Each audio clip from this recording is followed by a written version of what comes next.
আজ আমার এক পাড়ার ভাইপো, যাকে এক কথায় বন্ধু বলে, কারণ ছোটবেলা থেকে একসাথে পড়াশোনা, খাওয়া দাওয়া, চলাফেরা করি, সে আজ বলল, কাকা তোকে আজ পৃথিবীর বাইরে একটা গ্রামে নিয়ে যাব, যাবি তো? তখন এক কথা আমি রাজি হয়ে গেলাম, কারণ ছোট থেকে আমি একটু ভ্রমণ পিপাসু মানুষ। আর পথে যেতে যেতে একটু গরম ঘুগনি ট্রাই করলাম, আর একটু মশলা মুড়ি খেয়ে নিলাম। তারপর দুজন ফের একসাথে বাইকে করে পাড়ি দিলাম, না কোথায়, পৃথিবীর বাইরের একটা গ্রামে। আর সত্যি বলতে, যেহেতু আমি গ্রামে মানুষ, সেহেতু গ্রামের মাটির গন্ধ আর গ্রামের সুন্দর মনোময় অপরূপ শোভা আমাকে খুব খুব কাছে টানে। তার কারণ গ্রামকে আমি খুব ভালোবাসি। তো ব্যাপক একটা এক্সপেকটেশন নিয়ে পাড়ি দিই, না কোথায়, পৃথিবীর বাইরে একটা মনোময় গ্রাম পরিদর্শন করতে।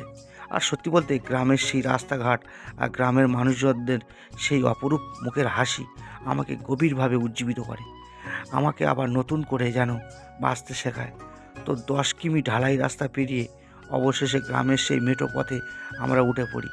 আর এখানে সূর্যি মামা অস্ত যাওয়ার সময় তার অপরূপ শোভা দেখাচ্ছে।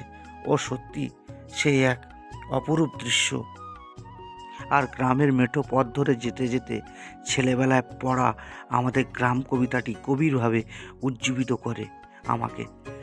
আমাদের ছোট গাঁয়ে ছোট ছোট ঘর, থাকি সেটা সবে মিলে, নাহি কেহ পর।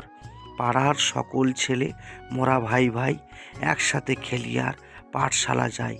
হিংসা ও মারামারি কভু নাই করি, পিতামাতা গুরুজনে সদা মোরা ডরি। আমাদের ছোট গ্রাম মায়ের সমান, আলো দিয়ে বায়ু দিয়ে বাঁচাইছে প্রাণ। মাঠ ভরা ধান আর জল ভরা দিঘি, চাঁদের কিরণ লেগে করে ঝিকিমিকি।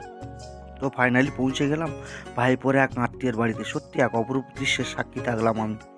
আর ফাইনালে বাড়িতে ফিরে এসে রাতের বেলায় আমাদের পাড়ার একটা জুতোর দোকানে দুজন মিলে জুতো কিনছিলাম।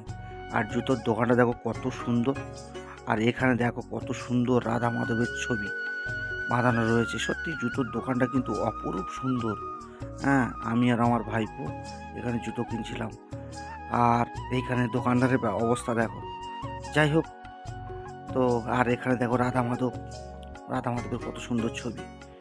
তো ভিডিওটা এই পর্যন্ত থাকলো, দেখা হচ্ছে নেক্সট ভিডিওতে। বাই।